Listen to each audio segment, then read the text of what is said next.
은혜와 축복이 가장 먼저 임할 때 아마 이곳은처럼 임하지 않을까. 뭐부터요? 주님이 먼저 딱 가실 때 저희를 보시고 웃으실 거라고 생각해요. 아멘? 네.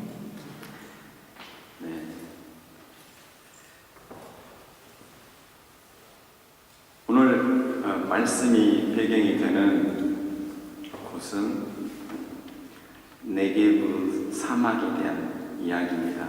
네게브 사막은 이스라엘의 땅의 절반을 차지하는 그런 사막입니다. 이스라엘 동남부 쪽입니다.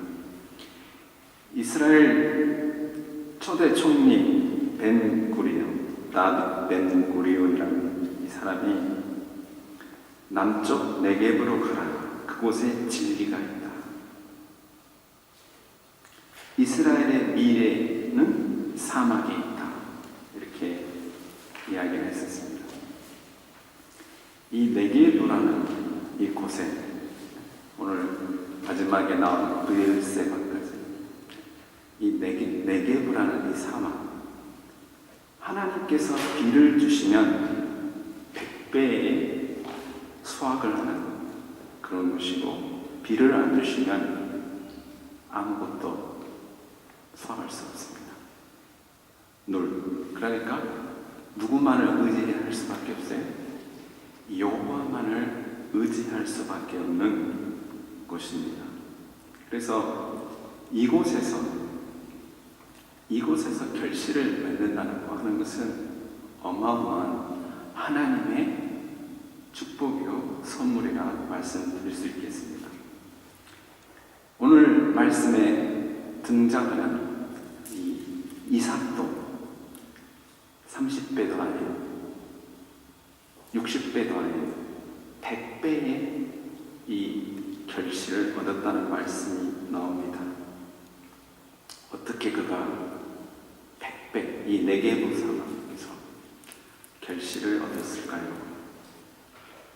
물론 여러분들께서 이미 답은 다 알고 계십니다. 오늘 또 집사님께서 아브라함의 믿음에 대해서 이야기해 주셨는데 거기에 다 답이 있습니다. 그럼에도 불구하고 우리가 다시 한번 이 말씀 12절 후반부의 말씀을 한번 보도록 하겠습니다. 12절 오늘 말씀의 제목이기도 합니다. 여호와께서 시작 여호와께서 복을 주심으로. 아멘. 여호와께서 복을 주심으로. 이 복을 주신다는 이 동사는 우리나라 말 번역에는 그냥 복을 주신다 이렇게 되어 있습니다. 독일어에도 오제메트인 그렇게 나왔습니다. 그러나 아주 원어를 보면 매우 강조를 하고 있습니다. 다시 말하면 반드시 이 번역을 제대로 하려면 반드시란 말이 들어가야 됩니다. 여호와께서 반드시 복을 주신다라는 말씀입니다. 이 말씀을 바로 이삭이 의지하여서 블레셋 사람들은 절대 이곳에다가 씨를 뿌리지 않습니다. 왜? 뻔히 나지 않을 걸 아니까, 수확을 얻을 수 없다는 걸 아니까 절대 씨를 뿌리지 않습니다. 그런데 이삭이 어떻게 해요? 말씀에 의지하여서 오늘 26장 우리 3, 4절에 보면 하나님께서 이삭에게 나타나셔서 약속하신 그 말씀을 의지하여서 바로 그가 씨를 뿌려서 결실을 맺었습니다. 여기서 우리가 하나 주목해야 될 것은 그 해입니다. 그 해가 어떤 해인 것은 여러분들 시간 되시면 26장을 읽어보십시오. 그 해 가장 첫 번째 등장하는 게 보니까 바로 기근입니다. 아브라함이 지난 시간에 말씀드렸던 것처럼 기근 때문에 어디를 내려가려고 했죠? 애굽으로 내려가요. 점점점 너무 힘드니까, 살기가 힘드니까, 살아야 되니까. 하나님께서 분명히 약속의 말씀을 주셨다고 했는데 도저히 기미는 안 보이고, 그러니까 애굽으로 점점점 내려갔어요.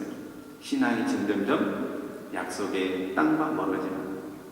그런데 그 해 바로 이삭이 이제 사던 이 해도 똑같이 다시 또 흉년이 드는 겁니다. 가뭄. 이삭이 어떻게 했어요? 아버지가 믿음으로 이겨냈으니까 나도 믿음으로 이겨냈다. 이게 아닙니다. 어떻게 했죠? 이삭도 어디로 가려고 해요? 애굽으로 가려고 합니다. 애굽으로 가서 나도 좀 살아야 되겠다. 이런 생각을 한 거죠. 그 계획을 하시는 하나님께서 이삭에게 나타나셔서 간섭을 하셨습니다. 애굽에 가지 말고 이 땅에 머물러라. 그렇게 말씀합니다. 애굽에 가지 말아라. 그리고 하나님께서 조건을 거십니다. 너가 만약에 애굽에 가지 않고 그대로 있다면 내가 너와 함께 있어. 내게 복을 주고 내가 이 모든 땅을 너와 내 자손에게 주리라. 아멘. 아브라함에게 맹세한 것은, 맹세가 뭐예요?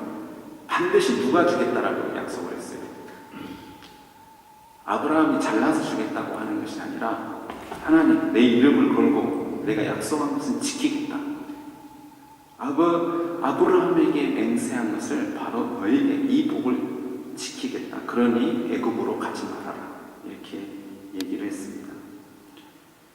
그냥 있어라 하는 이 말은 루터 번역을 보면 나그네로 그냥 있어라. 떠돌이로 그냥 있으라는 거예요. 여러분들께서는 자, 지금 내가 가뭄에 이렇게 있어요. 너무 힘들어요. 눈앞에 아무것도 안 보고 볼 것도 없고. 그런데 애굽은 정말 먹을 게 풍성하고 사람이 살 수 있는 문명 도시입니다. 거기 가면 복이 다 있어요. 기쁨이 있어요.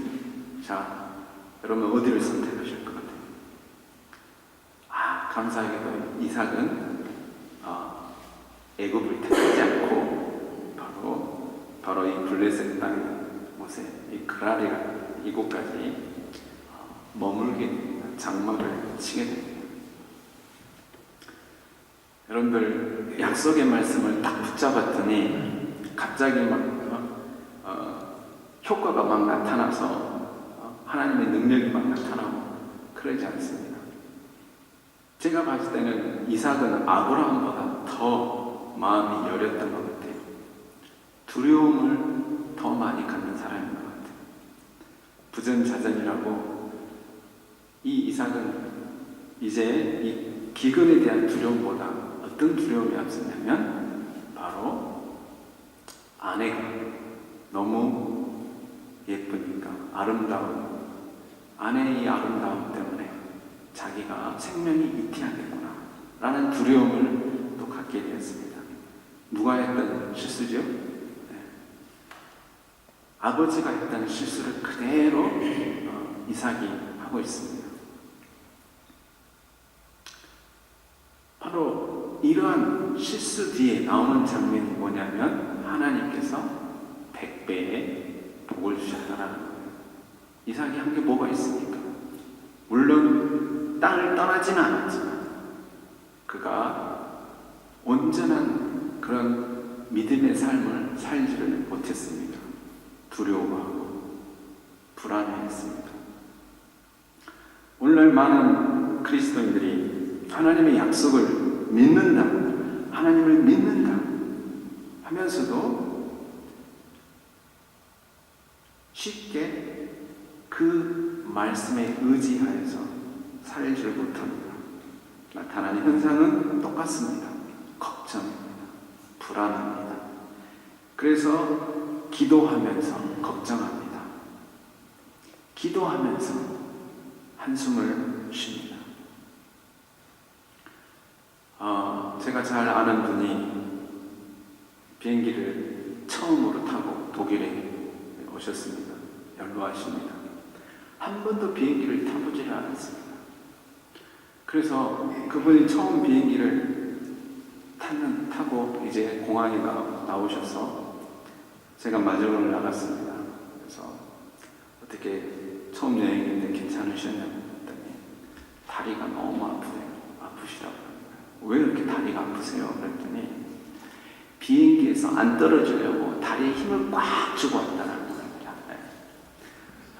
그게 우리 믿음의 사람이에요. 비행기 안에 탔으면 거기에 편안하게 와야 되는데 불안한 거예요. 떨어지면 어떨까? 아이고 바람은 밖에 많이 불어요. 왜 어두운가? 그 잘하는 분은 소개하지 않겠습니다. 우리가 그렇게 산다는 거예요. 기도하면서 한숨을 쉬어요.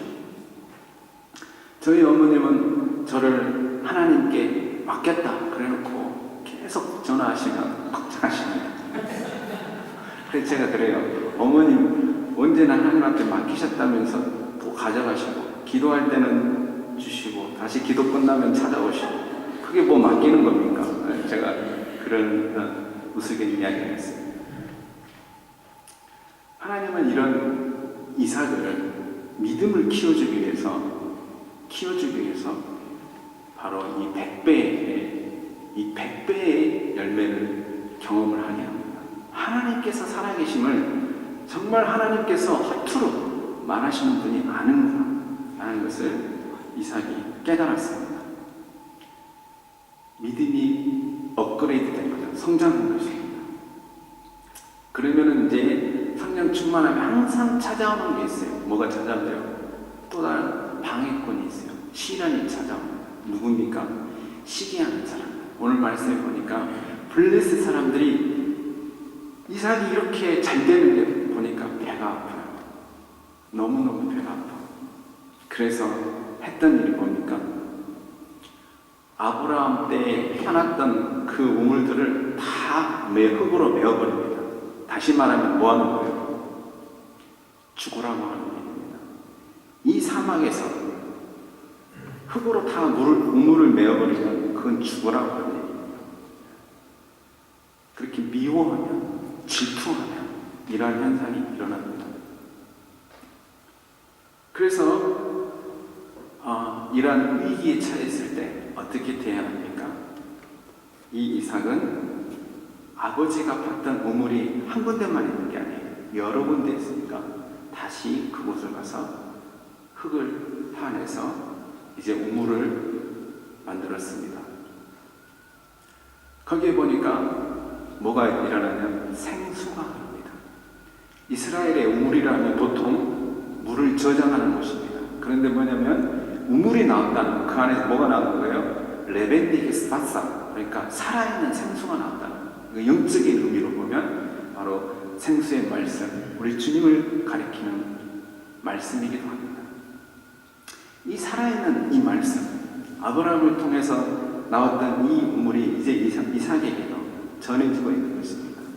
믿음의 승계, 전달, 이렇게 해석할 수도 있겠죠. 그런데 이 글 아래에 있는 목자들이 이 우물은 내 것 하고 합니다. 다시 말하면 전쟁하자는 얘기죠. 우물 가지고 그 당시에 주제가 전쟁이었습니다. 우물을 서로 차지하기 위해서 전쟁하는 시대였습니다. 은혜를 받은 이삭의 반응은 한마디도 하지 않습니다. 불평도 하지 않습니다. 원망도 하지 않습니다. 그 다음에 싸울 생각도 없습니다. 그리고 지킬 생각도 없습니다. 바로 다른 곳으로 옮겼어요. 어디로 옮겼죠? 다시 옮겨서 우물을 또 팠어요. 열심히 팠는데 또 그 사람이 와서 이거는 내 것 하고 다시 또 우물을 내놔 이렇게 된 거예요. 근데 이삭이 이 두 번째는 아무리 인내심이 좋아도 이건 해도 너무하다. 그리고 여러분들 말씀을 보면 이삭이 약해서가 아닙니다. 이미 아비멜렉 그 블레셋 사람보다 더 강성하고 더 부유하고 더 싸움을 잘하는 군사들이 다 있어요. 그래서 명령만 하면 이길 수 있어요. 전쟁하면 우물 지켜낼 수도 있어요. 왜냐하면 정당하잖아요. 자기 거니까. 아버지 때부터 물려받은 거니까. 얼마든지 권리를 주장할 수 있지만 이삭은 역시 두 번째에도 한마디도 하지 않습니다. 오늘 말씀에 보면 이삭이 막 등장하지 않아요. 그리고 세 번째로 옮겨가서 물을 팠습니다. 그 세 번째 가서 물을 팠더니 뭐라고 그랬어요? 그제서야 다툼이 없었다 그랬어요. 바로 그곳이 어디 있냐면 바로 우리 22절에 보니까 르호봇이라고 했습니다. 이제는 여호와께서 우리를 위하여 넓게 하셨으니 라는 뜻이죠.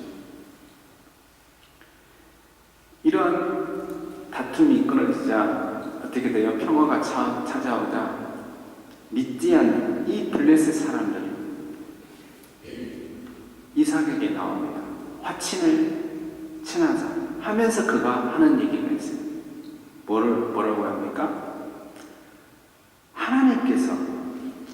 하나님께서 너와 함께 하심을 우리가 분명히 보았다.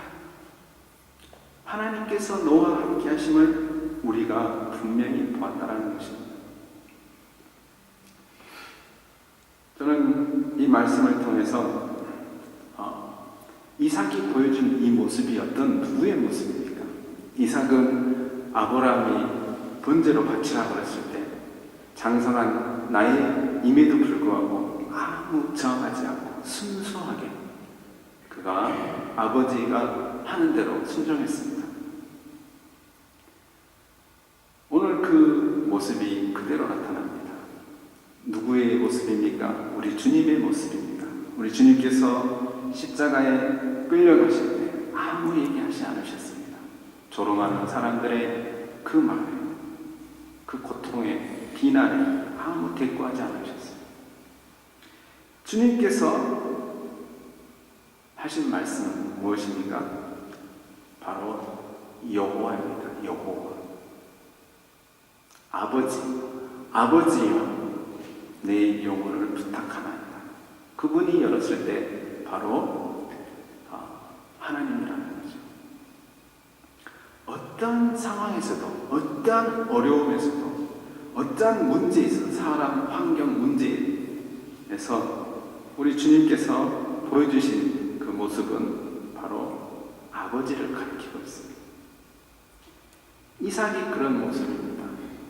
이 상황에서 그가 여호와께서 반드시 너를 돕주겠다는 이 말씀을 그는 붙잡은 것입니다. 그렇기 때문에 이거 양보해도 나는 여호와가 나와 함께 하시기 때문에 내게 복을 주시기 때문에 분명히 하나님께서 내게 이걸 이뤄도 더 많은 것을 채워주실 것을 이미 체험을 했기 때문에 그것을 지금 보여주고 있는 것입니다. 이러한 이삭이 이렇게 믿음의 승리를 할 수 있었던 것은 연약함에도 불구하고 바로 우리 집사님께서 기도해 주셨던 아브라함의 아버지의 믿음이 있었습니다. 오늘 말씀에 보면 이삭이 팠던 우물은 다 누구의 우물이에요? 아버지가 팠던 우물을 쫓아갑니다. 마지막 부엘세바에서 누가 아비멜렉과 맹세했던 그 약속의 장소, 그리고 거기서 뭐냐면 나무를 심고 제단을 쌓아서 아브라함이 부엘세바에서 여호와의 이름을 불렀더라 하는 바로 그곳을 찾아간 것이에요. 여호와의 이름을 불렀던 그곳에 누구도 찾아간 거예요? 아버지의 신앙을 따라 아들도 가고. 저는 여기에서 생각해서 우리 도르트문트 중앙교회 우리 성도님들, 먼저 오신 성도님들 여러분들이 바로 이런 아브라함의 그런 우물들을 다 파놓았다고 생각합니다. 우리는 우리 앞에 조상들, 믿음의 조상들의 덕을 입었죠. 그 은혜를 따라서 바로 이 축복의 통로가 주의 사랑이 흘러가서 믿지 않는 사람들도 정말로 당신을 보니까 정말 하나님 살아계신 것 같습니다 라는 고백을 하게 하는 저희 교회 공동체라 생각합니다. 아멘. 그렇기 때문에 많은 유학생들이 떠나가셔도 저희 교회를 잊지 않고 기억한다라고 하는 것이죠. 여기에 저희는 우리가 이곳에서 신앙생활하면서 서로 사랑할 수 있는 그런 이유라고 생각합니다. 우리가 신앙생활하는 이 모습이 저는 어떤 장면이냐면 바로 우물을 파는 것입니다. 아멘. 우물을 팔 때 여러분들 어떻게 파냐면, 저는 이스라엘 성지를 가보질 않았어요. 아마 가보신 분들은 아시겠지만 우물이 얕습니까? 깊습니까? 깊습니다. 수십 미터라고 제가 들었어요. 수십 미터의 그 우물 얼마나 깊습니까? 얼마나 많은 노력이 있어야 됩니까? 그러한 수고가 바로 저희들의 이 삶 속에서, 이 나그네 삶 속에서 하나님께서 살아계심을 보여주는 행위 중에 하나가 바로 저희가 이곳에서 신앙생활하면서 우물을 파는 행위라 생각합니다. 오늘 이 이삭이 이제 마지막으로 옮겨가는 것이 브엘세입니다. 아버지가 여호와의 이름을 불렀던 곳. 그때 여호와께서 나타나셨어요. 24절에 보니까 그 밤에 여호와께서 그에게 나타나나 이르시되 나는 내 아버지 아브라함의 하나님이니 두려워 말라. 내 종 아브라함을 위하여 내가 너와 함께 있어 내게 복을 주어 내 자손이 번성하게 하리라 하신지라. 아브라함에게 주신 복과 이삭에게 주신 복에 차이점이 있습니다. 어떤 차이점이 있어요? 첨가가 되는 말이 있어요. 한 가지는 두려워하지 말아라. 얼마나 이삭이 두려워했어요. 하나님을 믿는다고 하지만 얼마나 그랬으면 하나님께서 약속 주시기 앞에서 주신 이전에 두려워하지 말아라. 그 또 하나의 말씀이 있습니다. 내가 너와 함께 하겠다. 이 말은 뭐예요? 12절에 뒤에 있는 말씀. 내가 너를 반드시 축복하겠다 라는 그 말씀을 확인시켜 주는 것입니다. 이삭이 이 약속을 받고 이 은혜를 받고 이 넘치는 분에 넘치는, 자기는 믿음이 흔들리고 100배의 결실을 맺었어도 늘 불안하고 염려가 되고 걱정이 되고 한숨이 나오고 돈이 없으면 돈 걱정, 건강 걱정, 자녀 걱정, 사람과의 관계 걱정, 여러 가지 그런 걱정들에 쌓여있는데 하나님께서 오늘 이삭에게 찾아오셨던 것처럼 우리에게 뭐라고 말씀하십니까? 두려워하지 말라. 내가 너와 함께 하겠다. 이때 함께 하겠다는 반드시 함께 하겠다. 이때 이삭이 무엇을 했습니까? 그곳에 제단을 쌓고 여호와의 이름을 부르며 거기 장막을 쳤더니 이삭의 종들이 거기서도 우물을 팠더라. 아멘. 이삭이 또 뭐를 했어요? 제단을 쌓고 아버지처럼 여호와의 이름을 불렀습니다. 자, 여러분들 여기에서 저는 영적인 순서가 있다고 생각합니다. 어떤 순서요?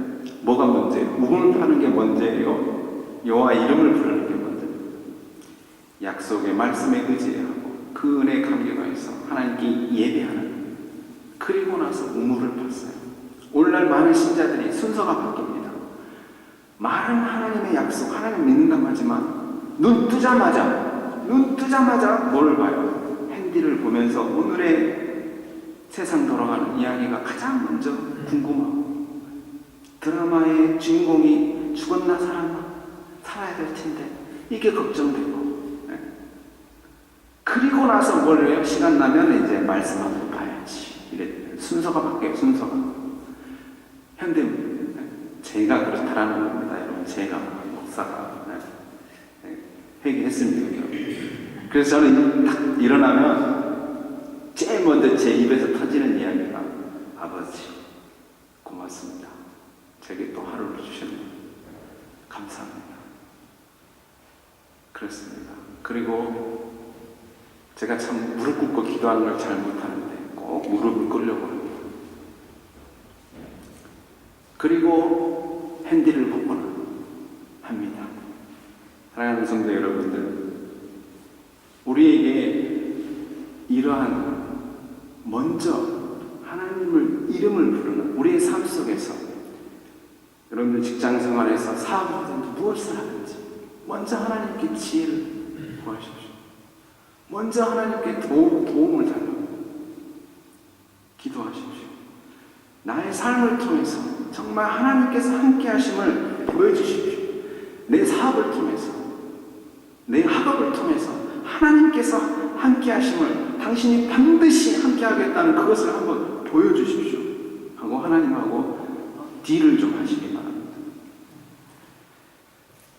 방해 세력은 항상 있습니다. 그 방해 세력은 원인이 뭐냐면 질투하는 것입니다. 가인은 질투하여서 첫 번째 살인자가 됐어요. 동생 아벨을 죽였습니다. 사울은 다윗을 질투해서 다윗이 인기가 많으니까 다윗을 죽이려고 했습니다. 한 번도 아니고 끝까지 그의 삶이 하나님을 찬양하는 그가 사울왕이 얼마나 하나님께 감동돼서 하나님께 영광을 돌렸던 그 사울이 질투가 나니까 이제는 뭐예요? 하나님도 필요 없어요. 가인이 했던 말이 뭡니까? 하나님께 되들자. 내가 아벨을 책임지는 사람입니까? 하나님하고 지금 맞짱 뜨자는 거예요. 이러한 무례한 그러한 말씀도 무시하고 하나님도 무시하고 그게 뭐에서 나와요? 질투에서 나와요. 제자들은 서로 내가 첫 번째가 되겠다. 서로 해서 서로 싸웁니다. 그러니까 하나님 나라 얘기하면 다 듣고 이게 다 나가는 겁니다. 하나님이 내가 죽고 부활한다 해도 다 입이 들어가요. 왜? 생각이 다른 데 있기 때문에. 고린도 교회는 이 질투 때문에 파가 생겨가지고 나는 누구 파, 나는 누구 파. 바울은 못생기고 말도 못하고 아볼로는 키도 크고 잘생기고 말도 잘하고 뭐예요? 질투하는 거예요. 질투. 서로 이것은 약속을 받는 자의 여호와의 이름을 부르는 자의 모습은 아닙니다. 우리 주위에는 항상 바로 이 샘을 살아있는 생수를 막아버리려고 하는 바로 그러한 방해 세력이 있다는 것을 여러분들이 기억하시기 바랍니다. 어떻게 이깁니까? 바로 이삭이 보여줬던 것처럼 끝까지 여호와의 이름을, 여호와의 약속을 붙잡는 것입니다. 어떤 약속이요? 내가 반드시 너희를 축복하겠다. 내 이름을 걸고. 그러니까 내가 조금 억울한 일을 당해도 손해를 봐도 누가 함께 하십니까? 하나님께서 반드시 일으킨다는 믿음을 가지셔야 된다는 것입니다.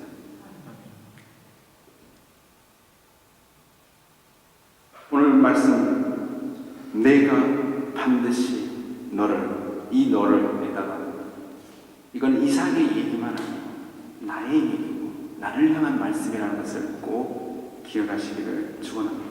기도하겠습니다.